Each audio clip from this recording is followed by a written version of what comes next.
করে অন্যের গৃহে আগুন দেয়, ছোট ছোট বালকদের কূপে ফেলিয়া দেয়, দীন অন্ধ জনকে পীড়ন করে।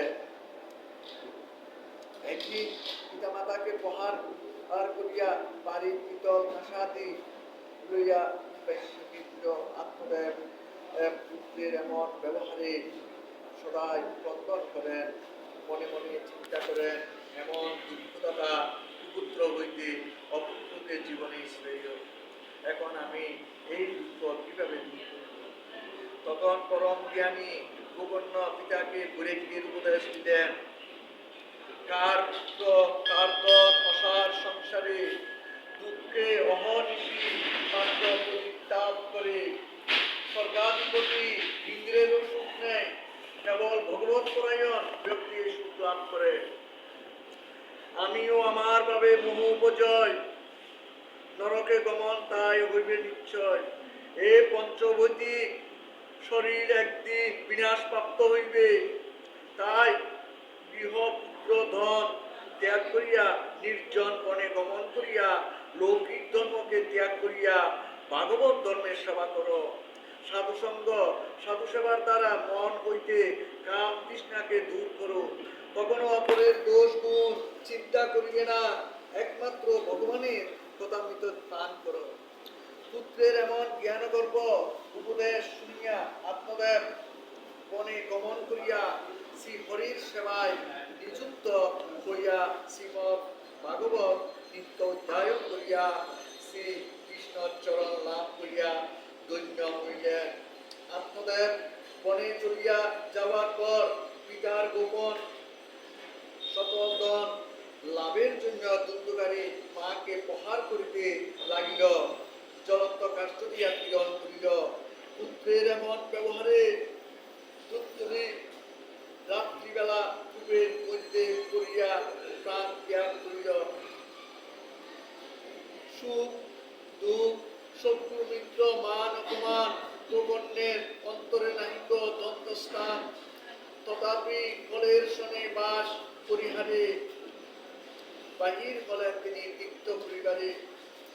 দুন্দুকারীর মনে আর আনন্দ ধরে না, পিতার সকল সম্পত্তি এখন কেবল তাহার একা। সেই তাহাদের বৈধ বস্তু সংগ্রহের জন্য সবাই ব্যস্ত। একদিন সেই পুরাটাগণ দুন্দুকারীর নিকট আবদার করিল অলঙ্কারের জন্য। তখন তাহাদিগের মন রক্ষার জন্য দুন্দুকারী বাড়ির বাইরে গিয়া চুরি ডাকাতি করিয়া সুন্দর সুন্দর কাপড় চোপড় গয়নাগাটি সংগ্রহ করিয়া আনিয়া তাহাদিগের হাতে দিল। তখন সেই পুরাটাগণ মনে মনে চিন্তা করিল, এত গয়নাগাটি দুন্দুকারী কোথায় পাইল? নিশ্চয় চুরি করিয়াছে। রাজার লোকেরা আসিয়া নিশ্চয় দুন্দুকারীকে ধরিয়া লইয়া যাইবে, সকল চুরির জিনিস কাড়িয়া লইয়া যাইবে। তার চেয়ে ইহাকে আমরা খুন করিয়া টাকা পয়সা লইয়া পালাইয়া যায়। এমন চিন্তা করিয়া তাহারা দুন্দুকারীর গলায় দড়ির ফাঁস লাগাইয়া মারিবার চেষ্টা করিল, কিন্তু তাহাতে মরিল না। তখন তাহার মুখের মধ্যে জ্বলন্ত আগুন দিয়া দিল, ছটফট করিয়া দুন্দুকারী মরিল। গৃহ মধ্যে করি করে মৃত্তিকা কনক তার মধ্যে দেহ দেহ গর্তে ফুটিল। তখন গোপন রহস্য গোপনে রহিল। লোকে জিজ্ঞাসা করিলে সেই পুরাটাগণ বলিল, দুন্দুকারী অর্থ উপার্জনের জন্য দূর দেশে গিয়াছে। অতএব বিবেকী হবে যে জন স্ত্রীগণকে বিশ্বাস না করিবে কখন। নানান পাপ কর্ম করিবার ফলে দুন্দুকারী প্রেতযোনি লাভ করিল। বায়ুরূপ ধারণ করিয়া ক্ষুধা তৃষ্ণায় শীত গ্রীষ্মে বহু কষ্ট পাইতেছে। অন্যদিকে গোকর্ণ সদাই ইষ্ট পরায়ণ হইয়া ক্রমে ক্রমে বহু তীর্থ ভ্রমণ করিলেন। একদিন ভ্রাতার মৃত্যুর খবর শুনিয়া দুঃখিত হইয়া চিন্তা করিলেন, অপুত্র অবস্থায় মৃত্যু হইল তাহার, কে তাহার জন্য পিণ্ডদান করিবে? তখন তিনি গয়া দিতে গিয়া শ্রী বিষ্ণুর পাদপদ্মে পিণ্ডদান করিলেন।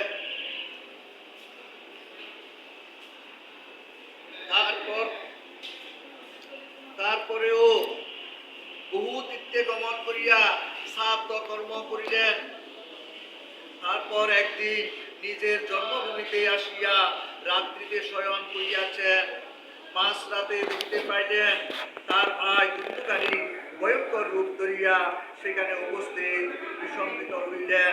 গোকর্ণ নির্ভয়ে জিজ্ঞাসা করিলেন, তাহার এমন অবস্থা কেন? উত্তরে দুন্দুকারী সেই পুরোটাগণের ব্যবহার ব্যক্ত করিল অতি দুঃখী।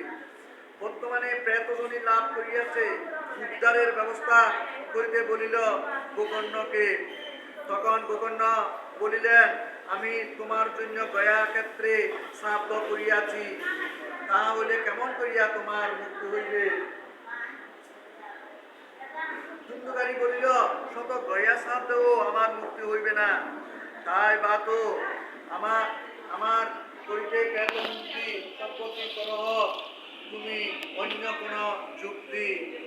আশ্চর্যান্বিত হইলেন গোকর্ণ, কেমন করিয়া তবে তাহার মুক্তি হইবে? রাত্রি শেষে প্রভাত হইল। গোকর্ণের গৃহে আগমন জানিয়া বহু লোক তাহার নিকটে আসিলেন। দেখা করিতে তুষ্ট ও আনন্দ লাভ করিলেন।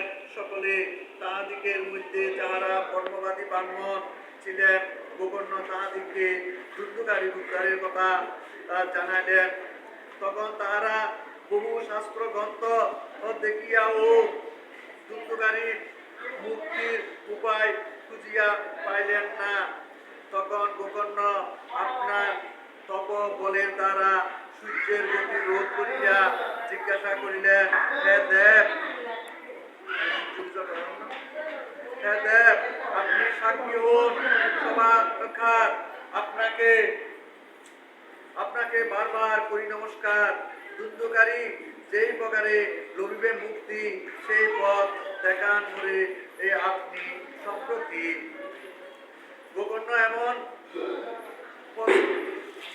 গোকর্ণের এমন প্রশ্ন শুনিয়া সূর্যদেব বলিলেন, শ্রীমৎ ভাগবত শাস্ত্র করিয়া শ্রবণ, দুন্দুকারী মুক্তি লাভ করিবে এখন। সপ্তাহ ব্যাপী ইহা করো প্রবচন, তাহাতে হবে সর্ব পাপ বিমোচন। সূর্যদেবের এমন উপদেশ সকলে শুনিলেন। তখন সকলে সম্মতি জানাইলেন সেই অনুষ্ঠানের জন্য। তখন গোকর্ণ মহানন্দে সেই আয়োজন করিলেন। দলে দলে শ্রোতৃগণ উপস্থিত করিলেন।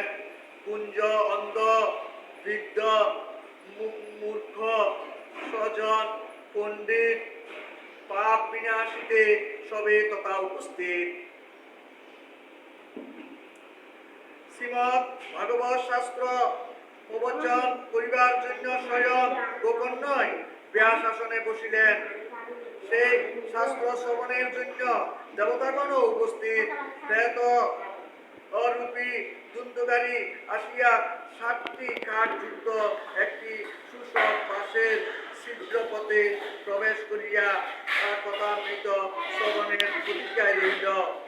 একজন প্রধান বৈষ্ণবে করিয়া শ্রোতা গোকর্ণ করেন শুরু ভাগবতী কথা। প্রথম হইতে শুরু করিয়া অবিরাম চলিতেছে ভাগবতী কথা। সন্ধ্যায় সেই কথা বিশ্রাম।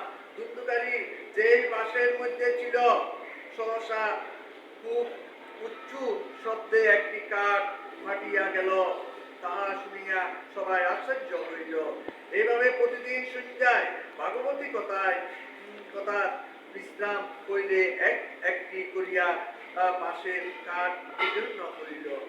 ক্রমে 7ম দিবসে এর অন্তে গোকর্ণ শাস্ত্র কথা সমাপ্ত করিলেন। 7ম গ্রন্থি বিদীর্ণ হইল। যেই কালে প্রেত রূপ করিয়া অর্জন দুন্দুকারী দিব্যরূপ করিল ধারণ। শ্যামবর্ণ অঙ্গ যেন নব জলধর তুলসী মালায় কাষ্ট শোভে মনোহর, মাথায় মুকুট পরনে পীতবসন, দুই কর্ণে কুণ্ডল। তখন ধূর্তকারী নমস্কার করিয়া বলিল, বন্ধু তোমার কৃপায় আমি কষ্টকর প্রেতজনী হইতে মুক্তি লাভ করিলাম। প্রেতজনী বিনাশিনী ভাগবতী কথা এই সংসারে দৈন্য হয় জানিন সর্বদা। শ্রীকৃষ্ণের পরম ধাম প্রদানকারী এই শ্রীমৎ ভাগবতের সপ্তাহ পারায়ণ অবধন্য।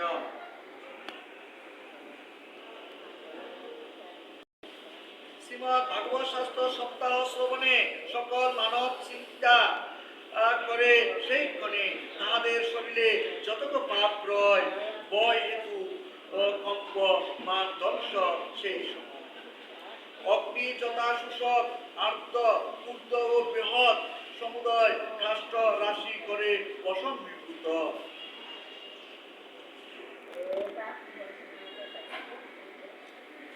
শ্রীমৎ ভাগবতামৃত শ্রবণ করিয়া ধুন্ধুকারী যখন দিব্যরূপ ধারণ করিলেন তখন বৈকুণ্ঠের ভাস্কর পরিবৃত্ত একটি মনোহর বিমান সেখানে উপস্থিত হইল। ধুন্ধুকারী উঠিয়া বসিলেন সেই বিমানের দিব্যাসনে। তখন গোকর্ণ সেই ভাস্করগণকে জিজ্ঞাসা করিলেন, হেতা বহু রয়েছে নির্মল চিত্ত শ্রোতা শ্রবণ করেছে দ্রুত ভাগবতী কথা, কিন্তু একটি মাত্র বিমান আসিল কেন? সমানভাবে সবাই শ্রবণ করিয়াছে, তাহা বললে এই বৈষম্য কেন?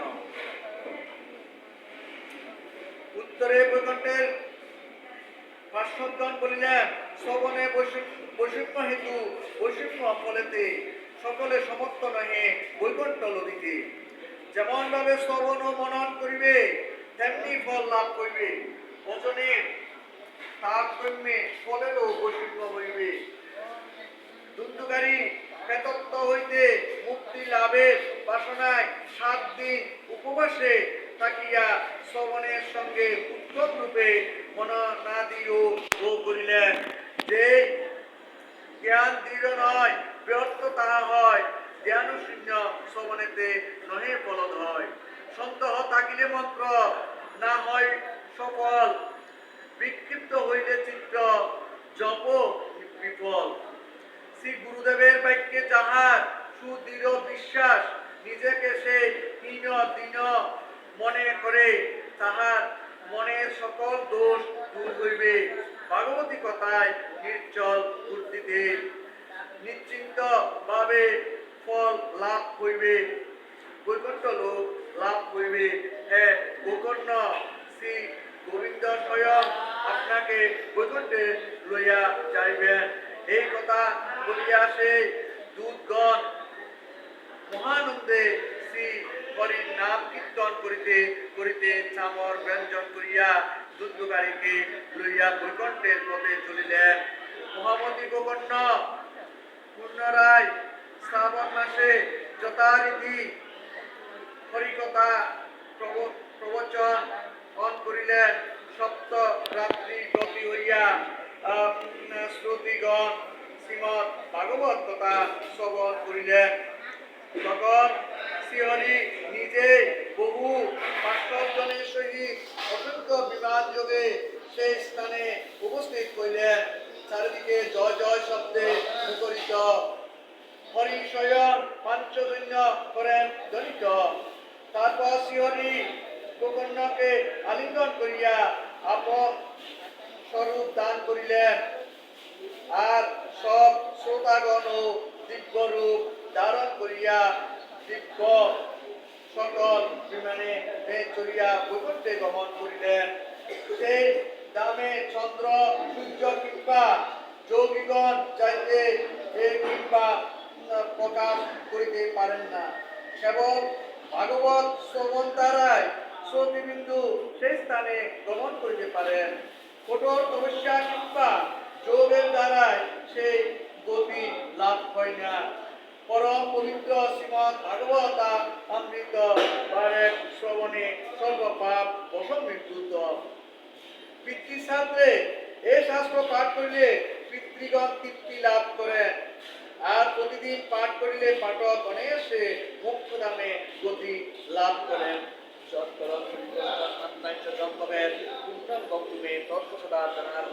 অপরাধ সহস্রাণি ক্রিয়ন্তে অনিসম্ময়া দাসহং মাধব